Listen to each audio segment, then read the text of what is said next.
Confirmation Bias, Unmasking the Mind series. Pag-usapan natin ang isang napaka-common pero madalas hindi natin napapansin. Confirmation bias, ito yung tendency na paniwalaan lang ang mga bagay na sumasang-ayon sa gusto nating paniwalaan.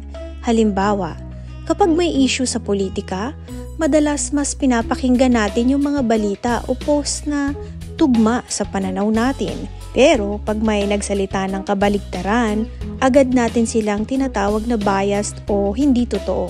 Sounds familiar, di ba? Ginagawa ito ng utak natin para protektahan ang sarili nating paniniwala. Kasi kapag may impormasyon na kumukontra sa pananaw natin, parang threat yon, nakaka-trigger, nakaka-discomfort. Kaya imbes na tanggapin, ina-unfollow natin, ini-ignore or inaaway pa. Ganito tayo programmed. We seek comfort over truth. Pero dito pumapasok ang danger kapag palaging ganito, hindi na tayo natututo. Hindi na natin naririnig ang ibang side at sa bandang huli, tayo rin ang talo kasi nagiging prisoner tayo ng sarili nating pananaw. So next time may marinig kang idea na tiliwas sa paniniwala mo, bago ka mag-react, pause muna. Tanungin mo, may point kaya siya? Baka may hindi pa ako naiintindihan.